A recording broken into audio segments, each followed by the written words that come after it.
Bom, meus caros, então vamos lá com esse outro exemplo.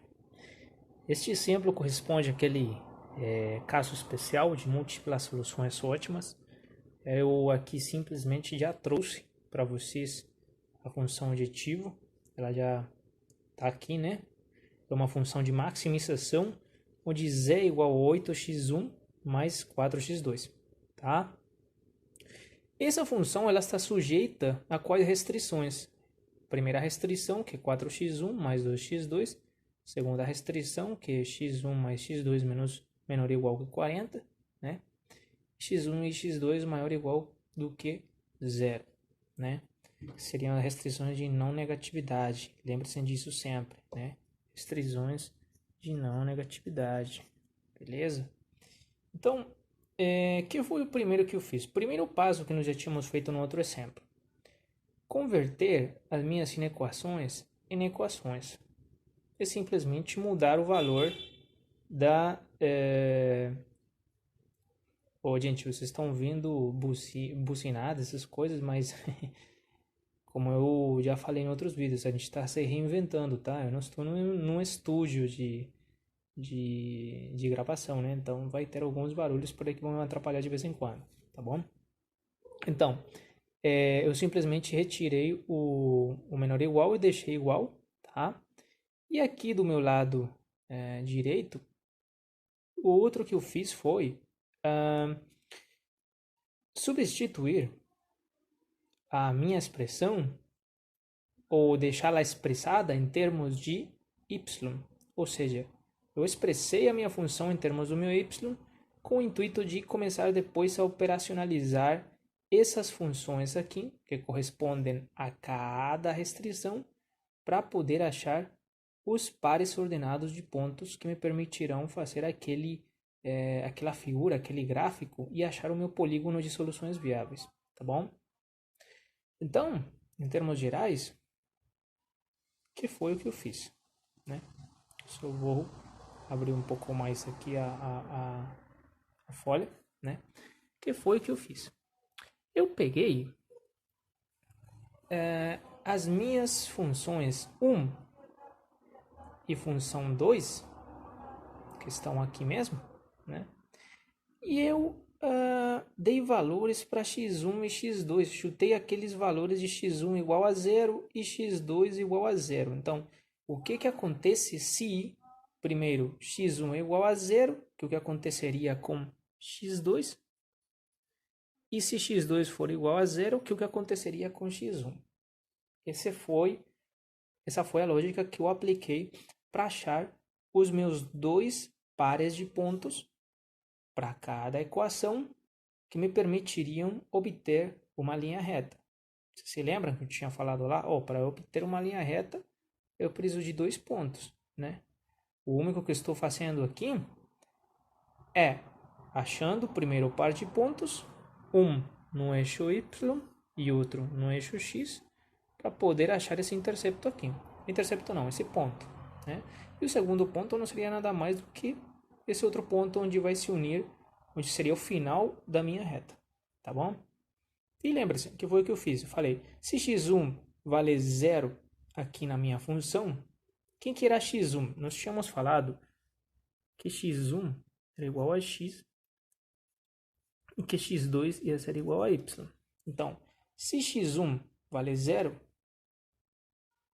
ou seja, 2 por 0, 0, y vale 8. E depois eu fiz ao contrário. Eu falei, e agora? O que acontece se x2 vale 0? Ou seja, x2 agora é y. Se x2 vale 0, o que acontece com x1?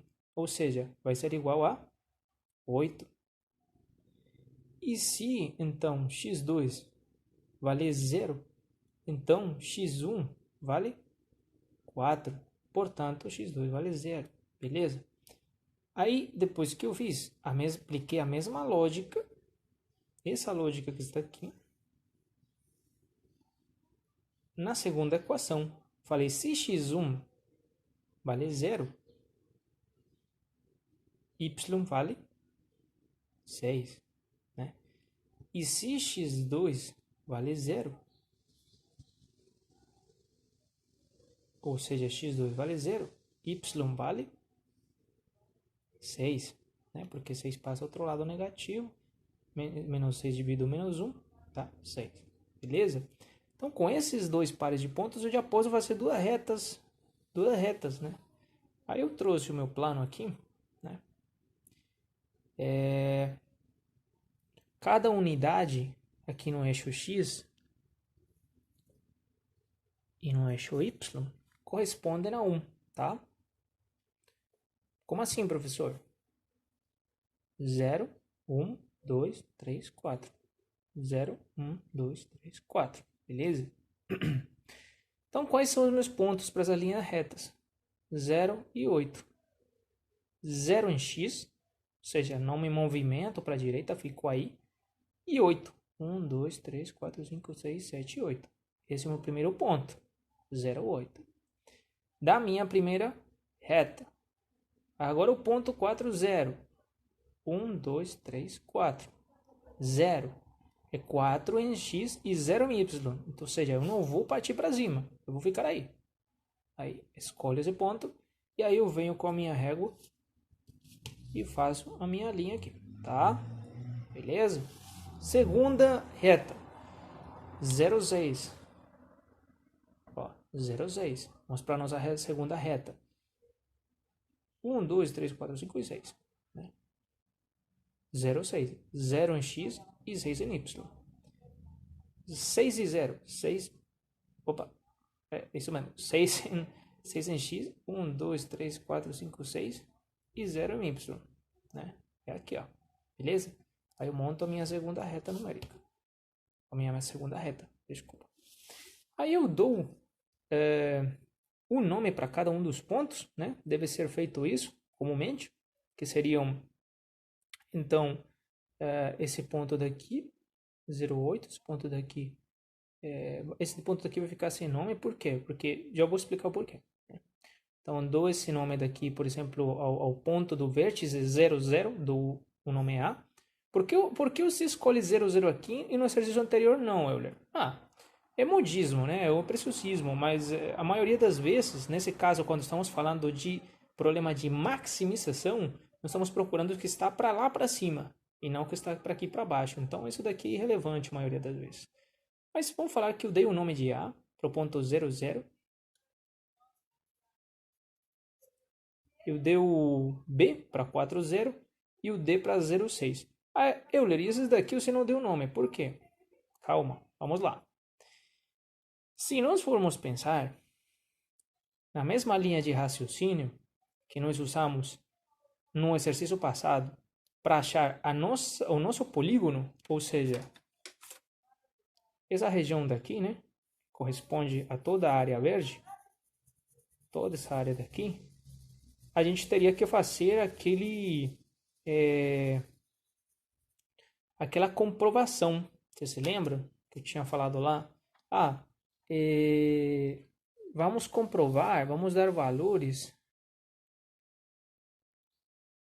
por exemplo, de x1 e x2 para comprovar se essa inequação daqui é verdade, se cumpre de fato que essa inequação é verdade. Se você lembra que eu tinha falado, se x1 vale 0 e x2 vale tal valor, eu posso falar que esse valor que dá do lado esquerdo é menor ou igual que 16? Verdadeiro. Se ele se cumpre, então, beleza, vamos partir da premissa de que aquela área de onde escolhi esse ponto específico para avaliar aqui, ele é uma área de pontos viáveis. Por exemplo, eu tinha falado assim, se eu escolher, por exemplo, o ponto 1, 1, esse daqui seria o 1, né? 1 em y e 1 em x. E eu vir aqui e avaliar o ponto 1, 1. 4 por 1, 4. 2 por 1, 2. Estou avaliando na primeira restrição. Para quê? Para achar qual é a tendência dos pontos de soluções viáveis da primeira reta. Ou está para baixo ou está para cima. Você se lembra? Aí 4 por 1, 4. 2 por 1, 2. 4 mais 2, 6. 6 é menor ou igual do que 16? Sim, verdadeiro. Então quer dizer que esse ponto daqui é um dos pontos de soluções viáveis que correspondem para a primeira reta. Então, aí eu posso dizer que a minha primeira reta, ela tem os seus pontos de solução para baixo, né? Ou seja, eles estão alocados para aqui para baixo. Você lembra? E eu tinha falado também que isso condiz também com uma lógica visual, em que eu posso falar que se o meu sinal é menor ou igual, e a minha reta é essa daqui, então esse menor ou igual quer dizer que minhas soluções estão para baixo. Então posso usar qualquer dos dois princípios. Vocês que escolhem qual dos dois vocês fazem. Às vezes pode que tenha um exercício que não seja tão lógico assim igual eu estou falando. Tem alguns. Não estou falando que todos usem a mesma lógica, tá? Ou seja, eu prefiro fazer aquela avaliação de pontos. Aí eu faço o mesmo, por exemplo, para a segunda reta aqui, ó. A mesma lógica de cálculo. Eu escolho esse ponto aqui, 1. Aí eu vou na segunda restrição. Vou avaliar o ponto 1 na segunda restrição para ver os pontos de soluções viáveis da restrição 2. 1 mais 1 é menor ou igual do que... Aqui não é 40, gente. Tem um erro. Aqui é 6. Não sei de onde eu tirei esse 40, estou viajando. 6 é 6 daqui, ó. Tá? 1 mais 1 é menor ou igual do que 6? Sim. Então, quer dizer que a região de soluções dessa reta aqui, ó, ela está para onde? Para baixo, né? Para baixo. Então, isso daí, uma vez está pronto, e eu sabendo também que eu devo considerar as minhas restrições de não negatividade, onde x1 e x2 devem ser maiores ou iguais do que zero, eu sei que se x1, que x é maior ou igual do que zero, ele está para onde? Para aqui, né? E se x2, que y é maior ou igual do que zero, está para onde? Para cima. Então, quer dizer que a minha área de soluções vai ser tudo que está para aqui para baixo, tudo que está para aqui para baixo da minha segunda restrição, tudo que está para aqui para baixo da minha primeira, tudo que está daqui para cima do eixo y, do eixo x, e tudo que está daqui para a direita do meu eixo y. Então é toda aquela área que está aqui, ó. Toda aquela área que está aqui. Tá, gente? Ah, professor, e quais pontos que a gente vai avaliar? Eles já estão assinalados aqui em cor marrom. Ó, esse ponto daqui, esse ponto daqui e esse ponto daqui. Beleza? Esses são os que a gente vai ter que avaliar na fusão aditivo. Mas calma, aí tem um outro passo que eu já tinha explicado para vocês lá. É o seguinte: nós precisamos saber qual é a linha de tendência de crescimento da nossa função. Se ela é maximização, e a gente já tinha falado, ela vai tender a crescer, ela vai tender para cima. Mas eu quero comprovar para onde que ela tende. Então aí eu dou valores para Z que sejam... Nossa, essa J é feia pra caramba. Desculpa. Que sejam múltiplos dos K que acompanham na X1 e X2. Que são os K? Coeficientes, né, gente? Só isso. Tá bom? Ou seja, eu vou achar valores para o Z. O que é o Z? É a nossa solução. A nossa função aditiva não é Z igual a 8x1 mais 4x2? Não é? Então, Z é igual a 32 nesse caso. Por quê? Porque ele é múltiplo dos K. Quem que são os K aqui? Os K são K igual a 8, K igual a 4. Tá? São Ks constantes. Tá bom? Uma vez que eu dei o valor de 32, aí eu vou fazer o seguinte procedimento. Aquele mesmo procedimento que eu fiz lá com as restrições para achar pares de pontos ordenados, né? Por quê? Porque se eu vou achar linhas de tendência, eu preciso pares de pontos ordenados, né? Pares de pontos ordenados. Tá certo? Então, como eu estou precisando desses pares de pontos ordenados aqui, o que eu vou fazer? Eu vou fazer a seguinte lógica. Se x1 aqui na equação valer 0, o que acontece com x2? Se x1 vale 0, esse cara se anula, fica 32 igual a 4x2. Então, 32 dividido por 4, 8. Então, o meu primeiro par de pontos vai ser 0,8. Né, gente? O meu segundo par de pontos, que vai ser? Vai ser o contrário. Se x1 valia 0, agora x2 vale 0. x2 igual a 0, né? x2 igual a 0, se anula. Fica 8x1 igual a 32. 32 dividido 8, 4. Então, quer dizer que se x2 é igual a 0, x1 adota o valor de 4. Opa, gente, aqui já tenho o meu primeiro conjunto de reta. Desculpa, a minha primeira reta já que eu posso graficar. Como que eu faço isso? Vou vir aqui, né? E vou fazer o seguinte. Vou procurar, então, o valor 0,8. O ponto 0,8. 0 em x, 8 em y. 1, 2, 3, 4, 5, 6, 7, 8. Ó, deu lá em cima, cara. Aqui, ó. O meu segundo ponto, 4, 0. 1, 2, 3, 4. 4, 0 aqui. Ó, é a mesma reta aqui em cima. Opa. Ó, que engraçado, gente. É a mesma reta, tudo bem. Então vamos falar que essa primeira linha é essa daqui. Essa é a mesma reta número 1, tá? Beleza?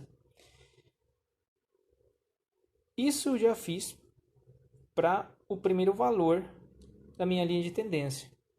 O primeiro valor que eu adotei para minha função aditivo. Mas será que com a única linha eu consigo saber para onde que tende a minha função? Se para baixo ou para cima? Não sei, né, cara? Então a gente precisa fazer mais uma segunda avaliação, né? Vou retirar essa folha aqui. Vou colocar essa outra folha aqui. Aqui eu cometi um erro, simplesmente apaguei. Não, olhem para isso.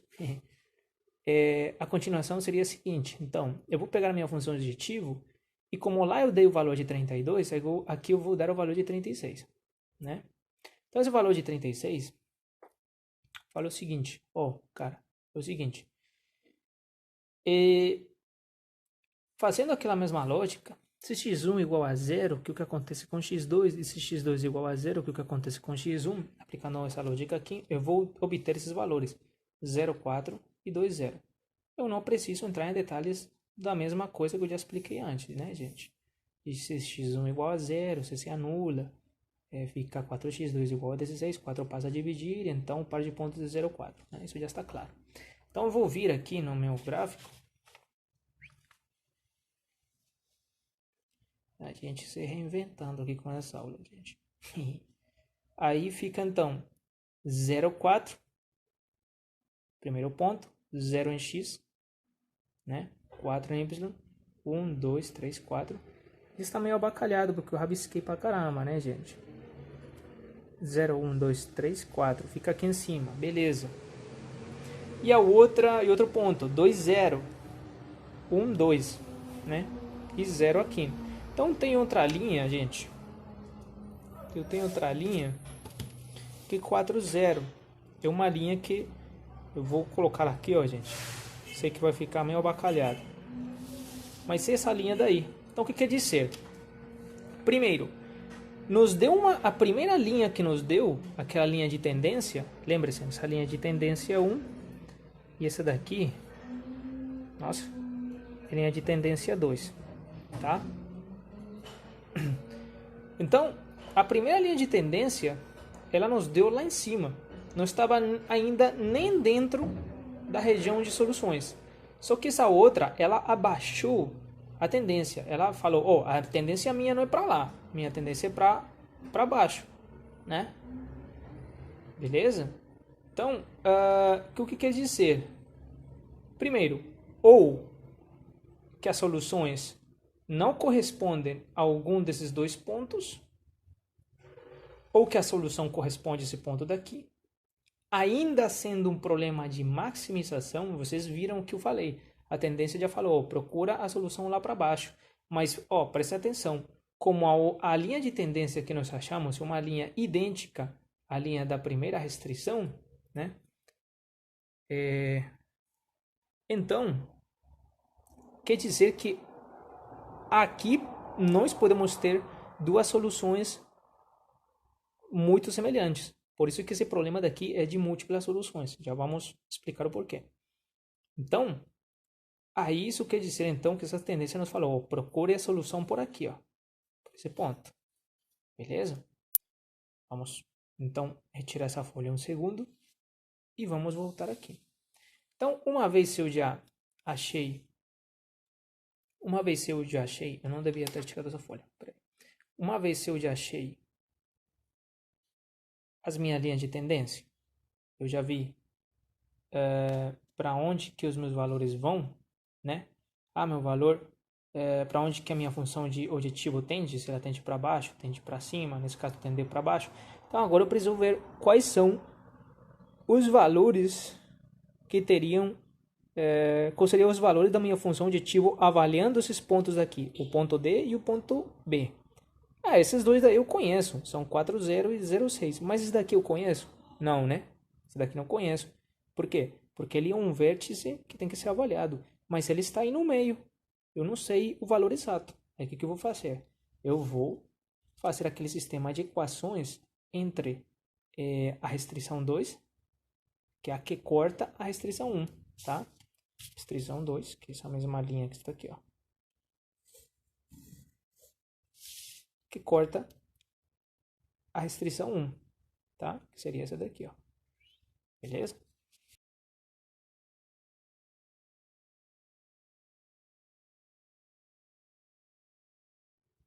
Aí, então, eu vou fazer o seguinte. Vou pegar o mesmo sistema de equações, R1 com R2, que são a linha reta 1 e a linha reta 2, né? Aí eu faço a minha solução do sistema de equações, como eu já tinha falado no exercício anterior, multiplico a R2 por 2, por menos 2, né? Por menos 2. Para quê? Para eliminar o x, né? Vocês podem trabalhar com y ou x2 como vocês quiserem, tá? Que poderia ter sido x2 e x1, tá bom? Então, fica multiplicando por menos 2, fica menos 2y igual a menos 12. Aqui ficaria positivo, né, o valor de 2x2. E aqui, então, eu já vejo que dá para anular x2 com x1. Gente, eu estou pulando as multiplicações das coisas porque isso já está claro, tá? Eu já expliquei no exercício anterior. Então, y é igual a 4, né? Y é x2 igual a 4. Então, beleza. Aí eu já sei o valor de x2. Agora, o que eu faço? Uma vez eu sei o valor de x2, eu vou substituir o valor de x2 em R1 ou R2, qualquer dos dois. Mas eu tenho prioridade por quem? Por R2, que era o mesmo cara que eu já tinha pego aqui no início para fazer o meu arranjo matemático para poder eliminar o x2, tá bom? Aí, como eu já sei o meu x2, né? Aí eu vou substituir aqui na função. Meu x2 é 4 igual a 6 menos x1, né? Aí eu faço o meu arranjo matemático, eu sei que x1 é igual a 2. Então, o meu ponto C é 2 e 4. 2 em x1 e 4 em x2. Ou 2 em x e 4 em y, tá? Aí eu já sei, licença, aí eu já sei o meu valor de C, o meu valor daqui, que seria seu, não, desculpa, foi mal, esse valor não entra, o valor que eu vou avaliar é qual? Ó, os que estão todos em cor marrom, né? Esse valor daqui e esse valor daqui, né? 4006 e esse daqui que foi 424, né? Beleza. Uma vez isso está pronto então, gente, aí eu vou avaliar os meus pontos na função aditivo. Qual função aditivo? Lembra-se, a função aditivo era z igual a 8x1 mais 4x2, tá bom? Eu fiz isso, substituí aqui embaixo, ó. Primeiro valor, segundo valor, terceiro valor. Primeiro, segundo e terceiro grupo de valores, pontos, vértices, né? Então aí eu avalio os meus vértices na função aditivo. Aí eu pego 2 e 4, que era C, e me dá 32. Aí eu pego D, que é 0 e 6, e me dá 16. Aí eu pego B, que é 4 e 0, e me dá 32. Aí, opa, ó, eu tenho dois valores, dois conjuntos de pares ordenados, ou dois vértices, que me dão o mesmo valor na função aditivo. Aí o que acontece, gente? A interpretação é a seguinte: quando isso acontece, quer dizer que a nossa solução tem múltiplas soluções. Como que se interpretam essas múltiplas soluções? Quando a gente vê aqui no nosso gráfico, a nossa linha reta da restrição 1, que é essa linha daqui, né? Vou tirar esses números aí. Que é essa linha daqui, toda essa, né? Ela tem um trecho, que esse trecho daqui, ó. E esse trecho aqui nesse ponto, gente, é um trecho onde a inclinação da linha é a mesma. E nós vemos que aí, essa linha, né, ela tem uma série de pontos ao longo dela que podem ser, quando eu falo uma série de pontos, são as interseções entre y e x que me permitem obter valores diferentes, vários valores, mas esses valores todos vão ser compatíveis com a solução.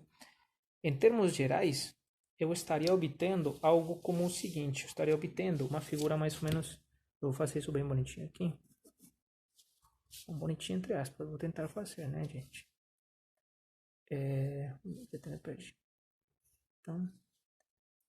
Então, esse polígono não é nada mais do que isso daqui, né? E esse ponto que eu estou falando, esse trecho, não é nada mais do que esse trecho de linha aqui, gente. Tá? Tudo esse trecho de linha aqui, ó. Esse trecho de linha, aqui nós temos os nossos vértices, o vértice C, e aqui nós temos o nosso B, né? Então, o B e o C, ambos são idênticos, têm a mesma solução na função aditivo, mas deve ter também uma série de pontos aqui que vão me dar também soluções muito semelhantes ou idênticas. Então, por isso que esse problema é um problema com múltiplas soluções. Tá bom, gente? E vocês conseguiram perceber no momento em que eu fiz a minha linha de tendência. Vocês se lembram, gente? Que eu fiz a minha primeira linha de tendência. E essa primeira linha de tendência, ela estava situada em cima dessa linha reta aqui. Então, isso já estava me mostrando que tínhamos um conjunto de soluções em cima dessa reta aqui. Beleza? Então, em termos gerais, é isso que eu queria mostrar para vocês com esse exercício. Os outros casos especiais a gente vai vendo lá na nossa apresentação. Um abraço.